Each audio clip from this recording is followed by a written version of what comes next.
Hi, my name is McKay Johnson, and I am a survivor of sexual abuse in the Mormon Church. I was born into a Mormon or LDS family, and at the age of 6, we moved to Utah, USA.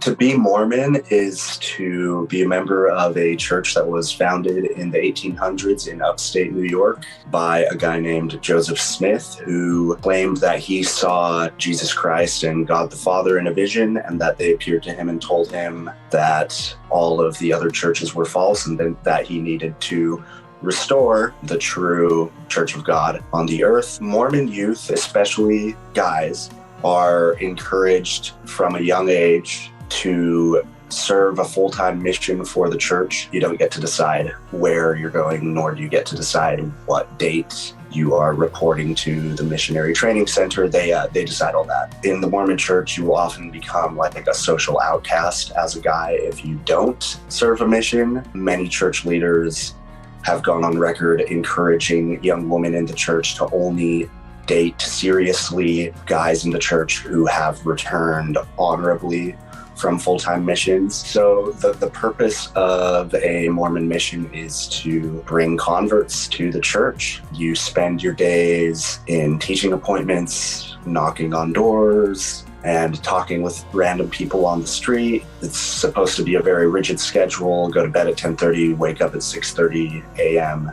every morning, study for a few hours. You get like 30 minutes of exercise, and get ready for the day. I remember when I got my mission call thinking, oh yeah, I'm going to Brazil. That's like so cool. Like how exotic. But being a Mormon missionary there, not so great in a lot of ways. Super hot. You're wearing a button-up shirt and a tie all day, walking like miles in sweltering heat. All Mormon missionaries go in twos. They're always supposed to be with this companion who is, for all intents and purposes, their roommate and work partner.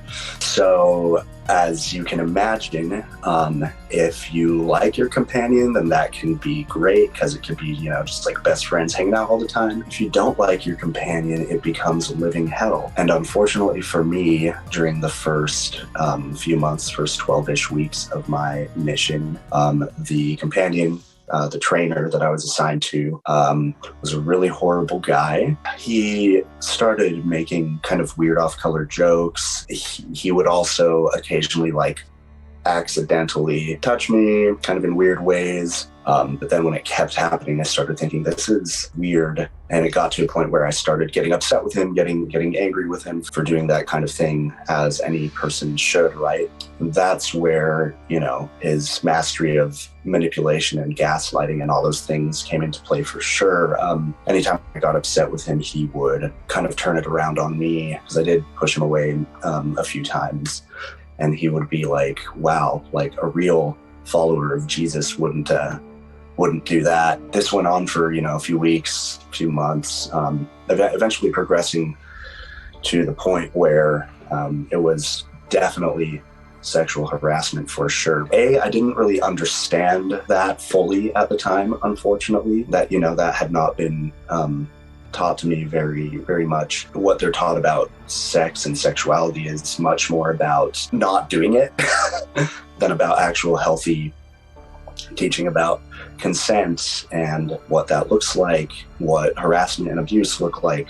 By putting me through this grooming process over the period of a couple months, he basically wore down like my mental and emotional defenses and energy. That combined with the fact that we were working very hard, like physically, but I was really tired, and I laid down in my bed to take a nap. He came into the room and started touching me and even got on top of me, and I just froze up. And he sexually assaulted me. That was the first time that happened, and unfortunately it happened more times, including a few times while I was asleep.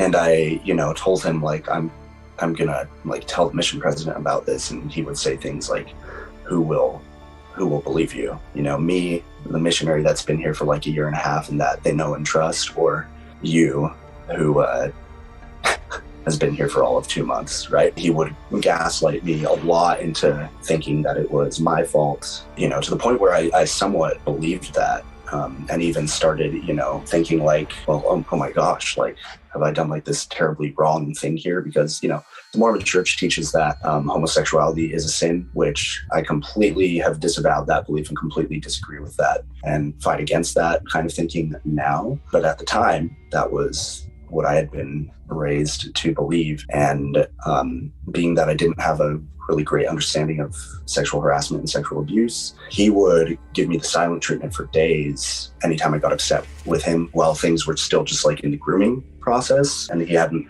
fully abused me yet, but he was sexually harassing me. So I did get quite upset with him and push him away and hit him a few times during that time. He would get super upset and accuse me of being like a terrible follower of Jesus and all these things, kind of throwing my beliefs at me. I was terrified of telling my parents or anyone. And so I legitimately for a while started believing that it was my fault. The abuse happened during the first few months of my mission, and more accurately during the first few months of my time. After I had been on my mission for a little over a year, we had a new mission president, and at this time I was actually in a leadership position in the mission. I was an assistant to the president. So with this second mission president, I was actually pretty close with him and felt like I could trust him. And one day he called me into his office to talk, and he basically asked me point blank, did he ever try anything sexual with you? He probably caught wind of this because my mission trainer had done this to other missionaries, and also he wasn't the only missionary in my mission who was abusing their companions, specifically like trainers abusing their trainee. So I'm pretty sure he was asking multiple missionaries who had arrived around the same time as me if they had gone through anything similar. He asked me that question, and I, started talking about it and started crying and, just trying to find the words to say like, yeah, this and this happened. Since I didn't fully understand what sexual abuse is and isn't at the time, I don't know how well I conveyed to him like, hey, I was sexually abused. This was non-consensual. When people report any sort of sexual abuse in the church, they don't like to involve the authorities. Unfortunately, they like to cover it up and save face, right? Another thing my mission president said was to never speak of it again.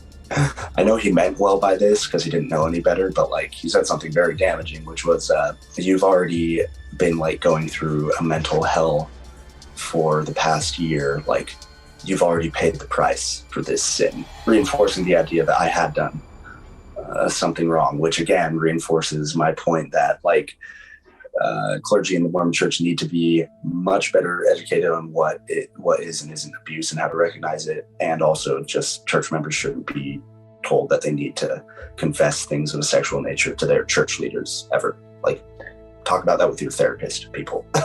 He told me at that point, a few weeks later, that he had talked with the area presidency and that they were going to make sure that he never had any like church callings with kids or young adults ever. So I heard a rumor that he was actually excommunicated from the church. And a year after that, when the Me Too movement happened, hearing all these mostly women's but some men's stories of sexual abuse or assault or harassment that they had gone through helped me recognize that I had been sexually abused, because I finally gained like a much clearer understanding of what consent is and what it isn't and what it looks like and what it doesn't look like. Kind of first couple of days of just seeing all these people's Facebook posts and tweets, and it really started to hit for me, realizing that I had been abused. That took so much more weight off of me, like off my shoulders, off my soul or whatever, than any sort of repentance or prayer or studying scriptures in the Mormon Church ever did. I made a post acknowledging all of them and said at the very end of it, just kind of in passing, like, I also want you to know that like I'm with you, #me too. Then I think my mom, maybe a few days after that, like kind of asked me about that on a phone call or something. I was at college at the time. I don't know that I told her about it in detail at the time, but I started slowly opening up about it. And then just over time, I've become more and more open about it to the point where here I am now doing, public interviews about it for millions of people. So I didn't leave the church until I was 24 years old. When I was 22, I got married to a girl I had only known for 6 months, which is fairly common in the Mormon faith because marriage is so heavily encouraged and stressed, and also because you can't have sex before you're married. But I mean, she and I had sex probably a month before the wedding, and we felt, at first we didn't feel guilty about it at all, but then we started thinking like, oh no, what if someone finds out? Then we won't be able to get married in the temple. And so we just didn't tell anyone. But then eventually, after we had been married a few months, we started feeling kind of that I like to call it like an artificial guilt. We eventually confessed about it to our bishop, and we had to go through this whole church disciplinary council because of it. And I started thinking why is this a problem that 2 consenting adults had sex? Why are we having to disclose details of our intimate lives to these 4 old dudes that we don't even know? Towards the end of 2019, I met a guy who would become one of my best friends, and he's gay, and just learning more about his experience as a gay member of the church and how difficult that was, and learning some of the honestly god-awful things that the church has done and said to the LGBTQ plus community, really started changing my perspective and getting me to think, wow, that's really messed up and really wrong, and I don't support that. So that was actually one of the biggest items, was, changing my perspective on LGBT plus rights and their struggles, and realizing how terribly the church has treated that community. In the fall of 2019, I confessed to my then wife that I had been occasionally looking at pornography, which in the church is a big no-no. And she became very, very upset with me about that. And basically, she separated from me the next day, and had a bunch of demands that I needed to go to therapy. And, in spite of all that, she ended up deciding to divorce me a few months later. The day before my birthday in February of 2020 is when she told me to. So how's that for great timing? That was the last thing that I needed to just be okay, well, I am done with the church. It was anything but simple, in that it's a very painful experience to basically come to the realization that your whole life has been a lie. And I immediately moved a week after the divorce. And I didn't tell the leadership of my local congregation that I had been living in where I had moved to, so they couldn't just easily track me down. Because the Mormon church, if you just stop going as a member, they will send people to check on you and stuff, right? But I didn't want that, so I didn't tell them where I was moving. About a year after the divorce and leaving the church, I finally decided to start going to therapy. It took me so long because when I was still in the church and still married, I'd been going to a therapist who was a member of the church and was not good at all, and used scriptures and stuff in therapy sessions, which is not something therapists are supposed to do. I don't care if their client is a member of the same faith. You're not supposed to do that as a therapist. It's very unethical. So I've been in therapy now for a year and a half, going strong, and it has been incredibly helpful. So my life post-abuse and post-Mormonism has definitely taken a turn for the better in many, many ways. Enjoying normal person things that I couldn't enjoy before when I was in the church, going out to a bar on a Saturday night with friends and having some drinks and getting a little tipsy and, singing karaoke, just doing fun, normal person things like that. That's been really, really enjoyable for me. I am the drummer in a super cool rock band called Suit Up Soldier. Our next song that we'll be releasing is getting produced by a Grammy-winning producer. I'm also preparing for my first ever bodybuilding competition. Lifting weights, bodybuilding, powerlifting, and songwriting have been some of the biggest forms of therapy for me.